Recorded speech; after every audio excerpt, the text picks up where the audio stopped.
hadirat suka wartakan dengan lantang. Di maut tersirat hidup, sambutlah dengan girang. Salib sumber bahagia, Kristus pemenang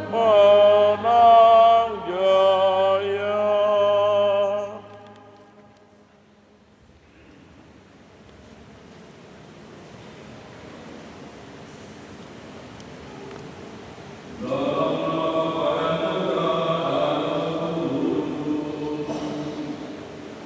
Amin.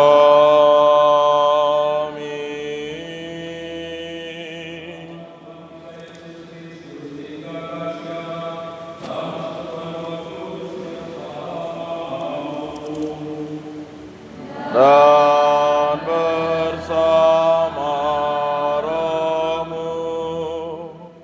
Bapak Ibu, saudara-saudari yang dikasihi dalam Kristus, kita persembahkan metode ini untuk menghormati hati kudus Tuhan kita Yesus Kristus, yang dengan hati yang kudus yang menganugerahkan kepada kita rahmat kehidupan dan keselamatan. Dari ampunan bintang, air tenara yang mengalir dari lambungnya itu memancarkan rahmat kehidupan, rahmat keselamatan bagi setiap orang yang datang kepadanya, dan dengan beriman dapat memuji dan memuliakan Dia. Melalui pengorbanan Yesus ini, kita senantiasa dimampukan untuk senantiasa melayani dan menjalani setiap tugas perutusan kita sebagai murid-murid Tuhan dan menyaksikan dengan kehidupan dunia ini, terutama dalam menghadapi situasi sulit yang setiap kali mewarnai kehidupan kita.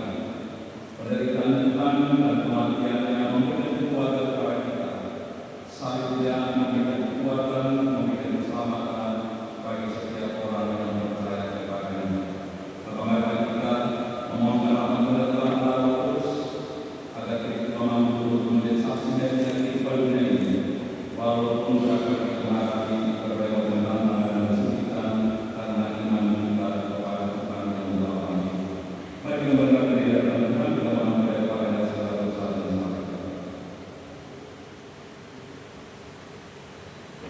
Saya mengaku Kepada Allah yang Maha Kuasa dan kepada saudara sekalian, bahwa saya telah berdosa dengan pikiran dan perkataan, dengan perbuatan dan kelalaian.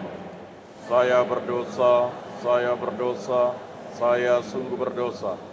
Oleh sebab itu saya mohon kepada Santa Perawan Maria, kepada para malaikat dan orang kudus, dan kepada saudara sekalian, supaya mendoakan saya pada Allah Tuhan kita.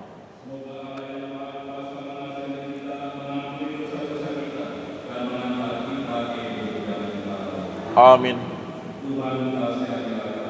Tuhan kasihanilah kami. Kristus kasihanilah kami. Tuhan kasihanilah kami.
berkata kepada Sidon, "Hai orang-orang Israel, pertimbangkanlah baik-baik apa yang hendak kamu perbuat terhadap orang-orang ini.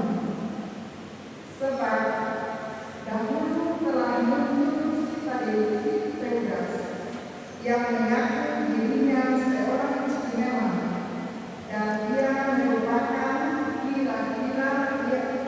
dan dia mempunyai kira-kira 400 pengikut. Tetapi dia dibunuh. Lalu cerai-berailah seluruh pengikutnya, dan lenyap sesudah dia pada waktu pendaftaran penduduk. Muncullah Teudas, seorang Galilea. Ia menyeret banyak orang dalam pemberontakannya, tetapi ia juga tewas dan cerai-berailah seluruh pengikutnya. Karena itu aku berkata kepadamu, janganlah bertindak terhadap orang-orang ini, biarkanlah mereka. Sebab jika maksud dan perbuatan mereka berasal dari manusia, tentu akan lenyap.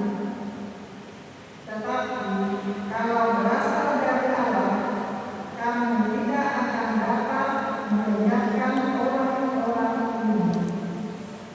Mungkin ternyata juga nanti bahwa kamu melawan Allah. Nasihat itu diterima. Sesudah itu para rasul dilepaskan. Rasul-rasul itu meninggalkan sidang mahkamah agama dengan gembira, karena mereka telah dianggap layak menderita penghinaan oleh karena nama Yesus. Dan setiap hari mereka melanjutkan pengajaran mereka di bait Allah dan di rumah-rumah Tuhan, dan memberitakan Injil tentang Yesus yang adalah Mesias. Demikianlah sabda Tuhan. Syukur kepada Allah.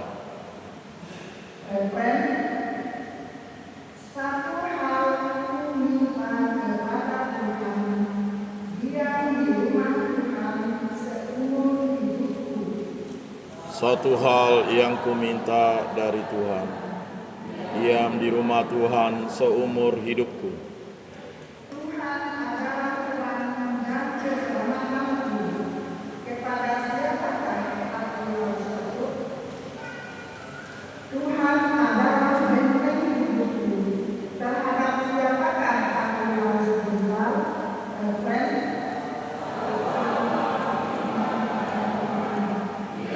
Diam di rumah seumur. satu hal telah kuminta kepada Tuhan, satu inilah yang kuingini, diam di rumah Tuhan seumur hidupku, menyaksikan kemurahan Tuhan dan menikmati baiknya. Refren, Satu hal yang kuminta dari Tuhan, diam di rumah Tuhan seumur hidupku. sungguh aku percaya akan melihat kebaikan Tuhan di negeri orang-orang yang hidup. Nantikanlah Tuhan, kuatkanlah dan teguhkanlah hatimu, ya nantikanlah Tuhan. Refren, Satu hal yang kuminta dari Tuhan, diam di rumah Tuhan seumur hidupku.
di danau Tiberias. Orang banyak berbondong-bondong mengikuti dia karena mereka melihat mujizat-mujizat penyembuhan yang diadakannya terhadap orang-orang sakit. Yesus naik ke atas gunung dan duduk di situ dengan murid-muridnya. Ketika itu Paskah, hari raya Yahudi sudah dekat. Ketika Yesus memandang sekelilingnya dan melihat bahwa orang banyak berbondong-bondong datang kepadanya, berkatalah ia kepada Filipus, "Di manakah kita akan membeli roti sehingga mereka ini dapat makan?" Hal itu dikatakannya untuk mencoba dia, sebab ia sendiri tahu apa yang hendak dilakukannya. Jawab Filipus kepadanya, "Roti seharga 200 dinar tidak akan cukup untuk mereka ini, sekalipun masing-masing mendapat sepotong kecil saja." Seorang dari murid-muridnya, yaitu Andreas, saudara Simon Petrus, berkata kepadanya, "Di sini ada seorang anak yang membawa 5 roti jelai dan mempunyai 2 ikan. Tetapi apakah artinya itu untuk orang sebanyak ini?" Kata Yesus, "Suruhlah orang-orang itu duduk." Adapun di tempat itu banyak penduduk, maka duduklah orang-orang itu kira-kira 5.000 laki-laki banyaknya. Lalu Yesus mengambil roti itu, mengucap syukur, dan membagi-bagikannya kepada mereka yang duduk di situ. Demikian juga dibuatnya dengan ikan-ikan itu sebanyak yang mereka kehendaki. Dan setelah mereka kenyang, dia berkata kepada murid-muridnya, "Kumpulkanlah potongan-potongan yang lebih, supaya tidak ada yang terbuang." Maka mereka pun mengumpulkannya dan mengisi 1240 penuh dengan potongan-potongan dari kelima roti jelai yang lebih setelah orang makan.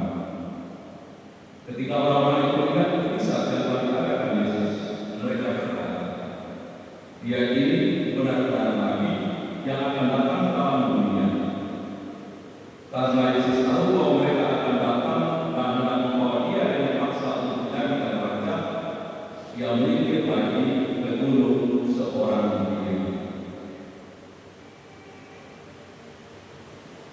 Demikianlah sabda Tuhan. Terpujilah Kristus.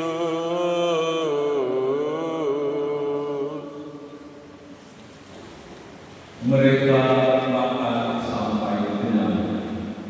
Bapak Ibu, saudara-saudari yang terkasih dalam Kristus, peristiwa kebangkitan Tuhan memberikan harapan yang pasti bagi para muridnya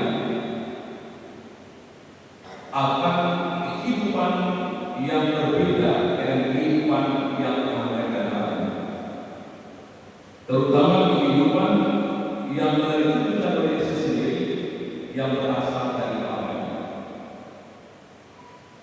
Kebangkitan Yesus memberanikan mereka untuk tampil sebagai saksi, dan Roh Kudus yang bangkit itu senantiasa menyertai para muridnya ketika mereka melaksanakan tugas perutusan yang telah dipercayakan kepada mereka untuk tampil sebagai saksi kebangkitannya dan untuk tampil sebagai warga kebenaran, sebagaimana yang telah diwartakan dan dihayati oleh Yesus Sang Guru. Dan berkat kuasa Allah, berkat Roh Kudus yang telah bangkit, tidak ada satupun kuasa manusia yang membelum akan kehadiran dan kewartaan para murid, karena Allah sendiri yang berkarya di dalamnya.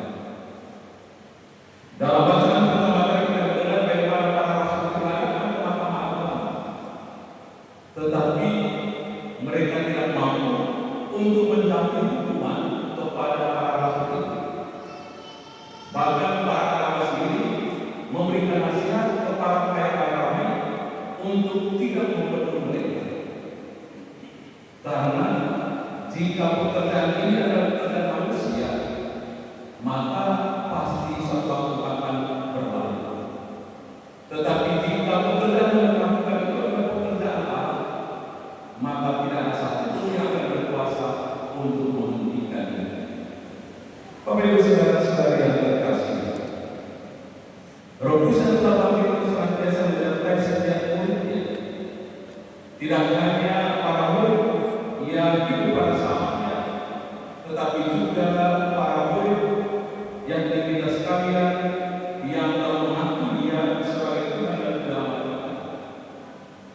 bahwa setiap baik-baik yang kita lakukan, setiap bantahan kebenaran yang kita hadirkan di tengah dunia ini, bila itu sungguh-sungguh berasal dari Allah, maka tidak ada satu kuasa menjadi yang bisa melakukan.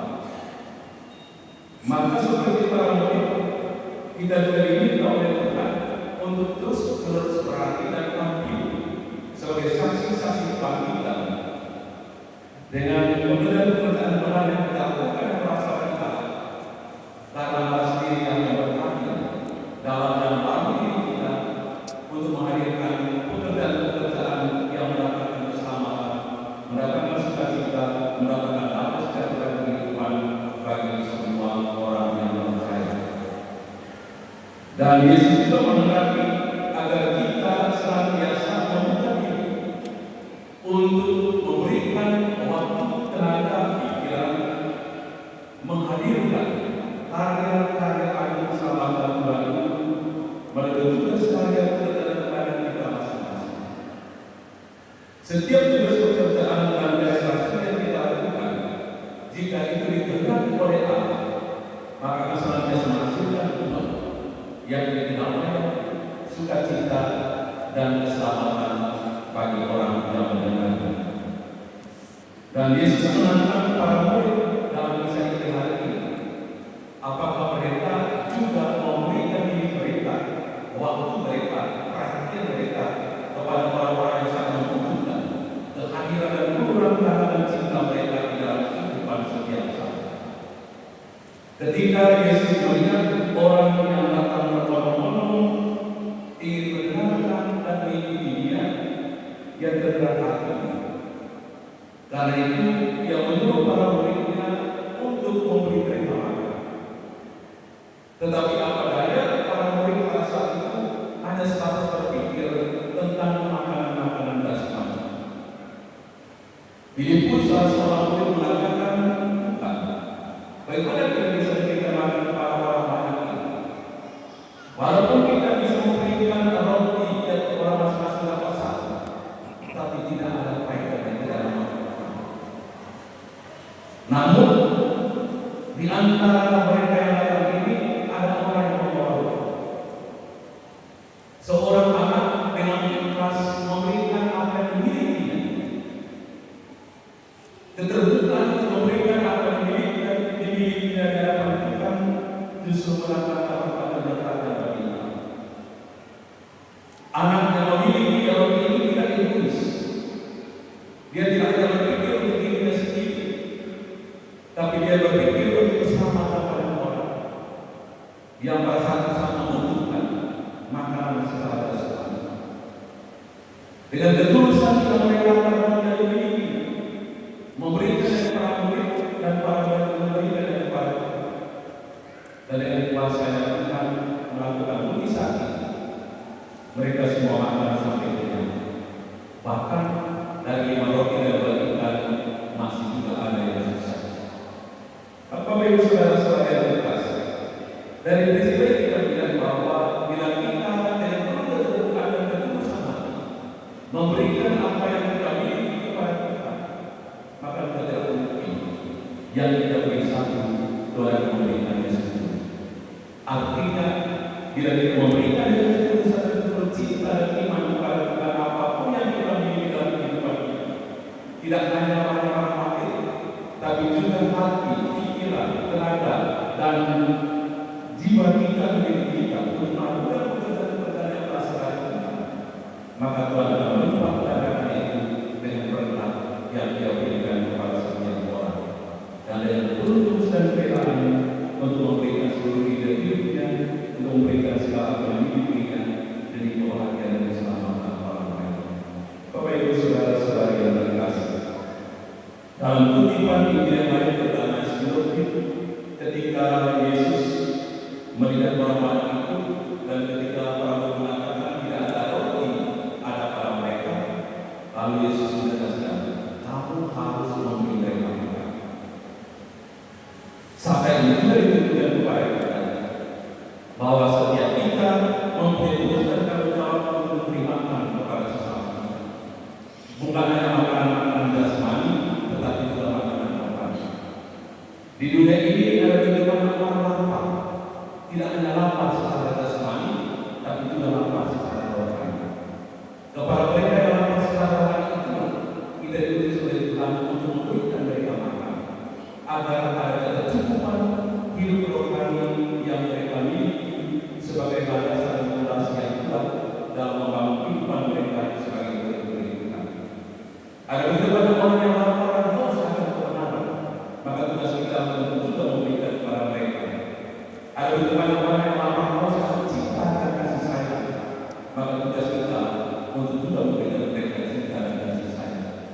Bapak Ibu saudara-saudari yang terkasih, setiap karya keras yang kita jalani apapun bentuknya, kalau itu sungguh-sungguh berasal dari Allah, maka karya keras itu akan bertumbuh dan berkembang, dan tidak ada satu masa manusia itu yang bisa membatasinya.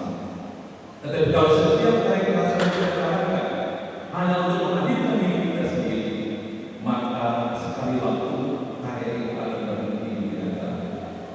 Bapak Ibu saudara-saudari yang terkasih, kita semua dipanggil oleh Tuhan sebagai rasul untuk menghadirkan kembali karya keselamatan dalam ini. Dalam berbagai macam kelompok, kita juga diminta agar apapun bentuk kelompok yang kita jalani, hendaknya bertujuan untuk menghadirkan Tuhan di dalamnya, bukan menghadirkan diri kita sendiri, bukan menghadirkan ego kita sendiri, bukan menghadirkan kehendak kita sendiri, tapi setiap kali rasul itu adalah sarana bagi kita untuk melakukan pekerjaan yang Tuhan percaya kepada kita, yakni perkara surga, untuk menunjukkan cara kebenaran kepada sesama yang lain dan menghantar sesama yang lain untuk semakin dekat hidup bersatu dengan Tuhan. Bapak Ibu saudara-saudari yang terkasih, di profil kita ini adalah banyak karya rasul. Bahkan satu orang itu terlibat dalam semua karya rasul, menjadi anggota DPU, menjadi anggota KPI, menjadi anggota apa, BPA, menjadi anggota apa. Ada banyak karya rasul. Tetapi apakah kita sungguh-sungguh menyadari bahwa karya rasul itu adalah sarana yang digunakan oleh Tuhan dalam gerejanya untuk pertama-tama menghadirkan karya-karya keselamatan kepada sesama bangsa. Sarana untuk boleh melanjutkan karya agung dan cinta kasih Allah itu boleh dipahami dan dirasakan oleh banyak orang. Sarana untuk boleh membawa sesama yang lain yang mungkin jauh dari Tuhan untuk semakin mendekatkan dirinya kepada Tuhan. Sarana untuk saling sempurnakan di dalam kehidupan iman, di dalam kehidupan roh. Bapak Ibu saudara-saudari yang terkasih, hari ini juga Legio Maria kita berusia 1 tahun. Tuhan telah menghadirkan satu bentuk karya rasul dari kepada Legio Maria. Untuk apa? Agar semua orang yang terlibat di dalam kelompok ini sungguh-sungguh bisa memberikan diri untuk menghadirkan cinta dan kebaikan Tuhan dari sesama, memberikan diri waktunya untuk membagikan kasih dan kebaikan Tuhan kepada mereka semua yang membutuhkan, menjadi anak di kanan Tuhan untuk membawa kabar sukacita atau menghadirkan kabar sukacita keselamatan bagi kita, membawa sesama yang lain untuk semakin bertumbuh dan berkembang dalam iman kepada Tuhan dalam kehidupan rohani, membawa sesama yang lain untuk selalu setia berada pada jalan yang benar, jalan keselamatan Tuhan. Karena itu persetujuan atau kelompok kategori yang baik ini adalah kelompok yang juga menjadi bentara kehidupan gereja, prajurit yang selalu siap untuk menghadirkan Tuhan bersama utamanya yang bagi dunia dan sesama. Lewat tugas dan tanggung jawab yang mereka terima dari Tuhan sendiri melalui video Maria. Bapak Ibu Saudara-saudara yang terkasih, mari kita selanjutnya juga melihat setiap kehidupan kita, terutama keterlibatan diri kita dalam kehidupan gereja. Seperti para murid, kita yang telah mengalami pasca Tuhan senantiasa untuk memberikan diri dan waktu kita terlibat dalam kehidupan gereja, menghadirkan karya keselamatan Tuhan itu bagi sesama yang lain, dalam keluarga kita, dalam lingkungan kita, dalam komunitas kita, maupun juga dalam kehidupan masyarakat saat ini, di mana kita berada hendaknya kasih dan kebaikan Tuhan sukacita dalam sejahtera pasca Tuhan senantiasa memenuhi kehidupan kita, memenuhi kehidupan dunia saat ini. Bapak Ibu Saudara-saudara yang terkasih, dari atas kayu salib Tuhan selalu mengundang kita, datanglah kepada kita. Untuk apa kita datang kepada Tuhan? Untuk menerima anugerah kehidupan dan keselamatan yang Tuhan sudah sediakan bagi kita. Dari atas kayu salibnya Tuhan menganugerahkan kepada kita rahmat kehidupan dan berkat yang melimpah. Di atas kayu salib itu Tuhan menyelamatkan kita. Maka marilah kita senantiasa datang kepada Tuhan dan juga terlibat aktif dalam setiap karya agung keselamatan Allah dalam gereja, agar kehadiran kita sebagai murid-murid Tuhan senantiasa selalu membawa sukacita oleh sejahtera yang hidup dalam kehidupan ini. Hendaklah kita menjadi tanda yang membawa kebenaran dan membawa keselamatan bagi dunia dan sesama.